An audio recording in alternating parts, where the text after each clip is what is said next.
한국은행이 12월 초 1조 5천억 원 규모의 국채 매입을 발표했습니다.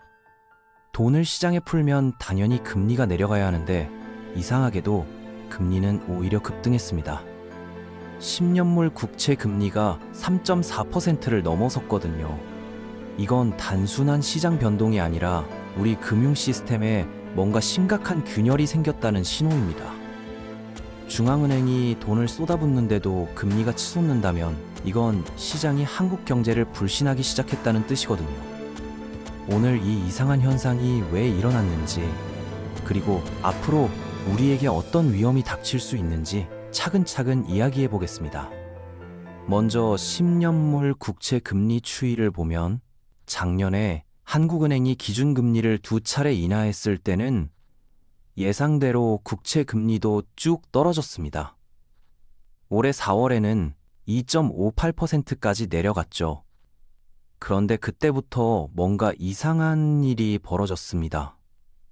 한국은행은 계속 완화적인 정책을 펼쳤는데 국채 금리는 오히려 가파르게 상승하기 시작한 겁니다. 0.8%에서 0.9%포인트나 올랐거든요. 중앙은행이 금리를 낮추고 돈도 풀었는데 시장 금리가 오른다? 이건 정상적인 상황이 절대 아닙니다. 사실 한국은행은 올해 초부터 조용히 엄청난 양의 돈을 시장에 풀고 있었습니다. RP 매입이라는 방식을 통해서요. RP 매입은 7일이나 14일 후에 다시 돌려받는 조건으로 채권을 사주는 건데 표면적으로는 단기 유동성 지원이지만 실제로는 계속 연장해주면서 사실상 돈을 계속 공급하는 효과를 냅니다. 쉽게 말하면 7일짜리 대출을 만기가 되면 또 7일 연장해주고 또 7일 연장해주는 식이죠. 이렇게 끝없이 반복하면 결국 돈을 계속 찍어내는 것과 비슷한 효과가 생깁니다. 올해 4월 말에 이창용 한국은행 총재가 의미심장한 발언을 했습니다.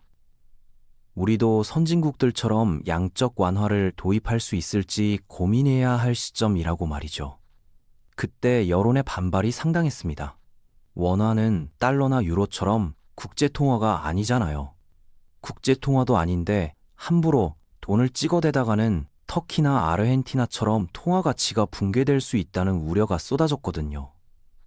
그런데 한국은행은 그 이후로 RP 매입을 급격히 늘렸습니다. RP 매입 잔액 추이를 보면 놀라울 정도입니다. 1분기에는 0.5조 원 수준이었는데 2분기에 2조 원으로 늘었고 3분기에는 4조 5천억 원, 4분기에는 6조 5천억 원까지 증가한 것으로 추정됩니다. 게다가 12월에는 아예 국채를 영구적으로 매입하겠다며 1조 5천 원 규모의 단순 매입을 발표했죠. 이건 7일이나 14일 후에 돌려받는 게 아니라 그냥 계속 보유하겠다는 겁니다. 사실상 돈을 영구적으로 시장에 푸는 거거든요. 여기서 중요한 건 이렇게 중앙은행이 새로 찍어낸 돈은 일반적인 돈과는 차원이 다르다는 겁니다. 본원통화라고 부르는데 이게 은행 시스템을 통해 순환하면서 신용 창출 과정을 거치면 원래 찍어낸 돈보다 훨씬 많은 돈이 시장에 풀립니다. 우리나라의 통화 승수는 보통 14 정도거든요.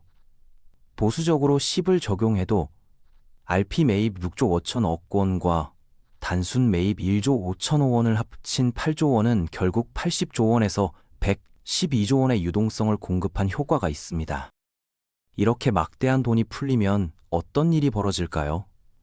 우선 에버그린 효과라는 게 나타납니다. 원래 망해야 할 부실 기업들이 계속 연명하게 되는 거죠.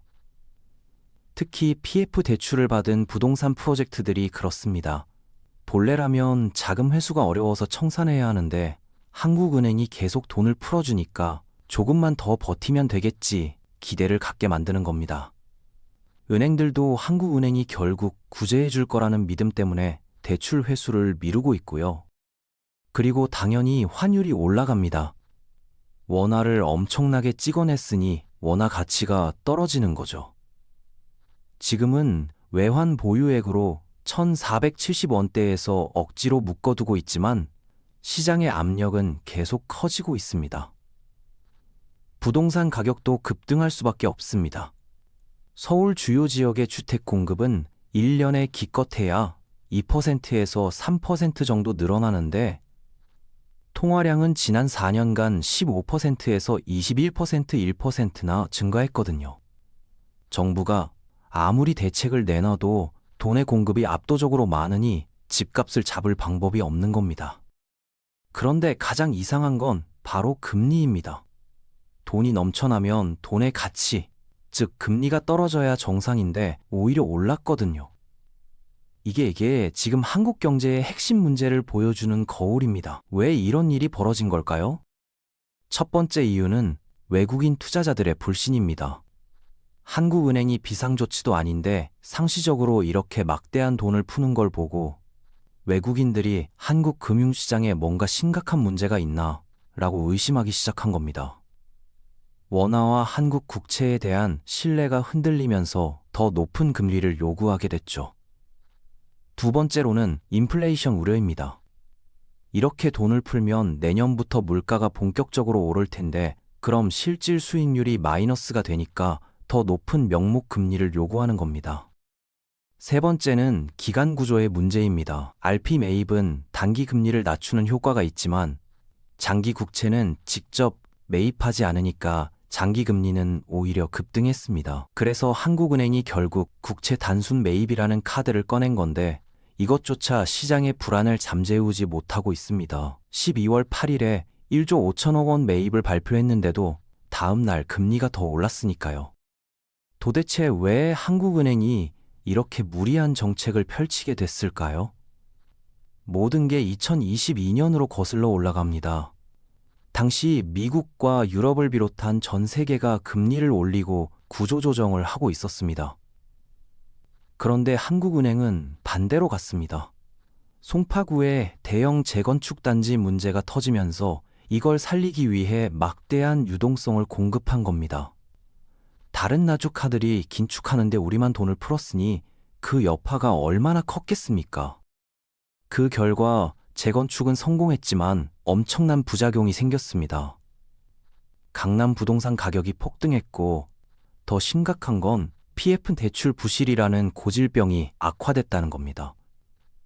2022년 당시만 해도 PF 대출 부실 규모는 지금보다 훨씬 작았습니다. 그때 구조조정을 했다면 시행사들이 땅을 헐값에 매각하고 빚을 정리할 수 있었을 겁니다.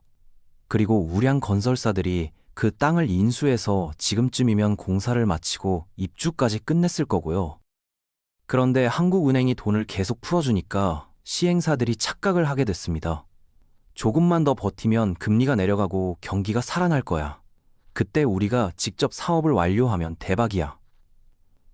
이런 헛된 희망을 품고 4년을 버텼죠.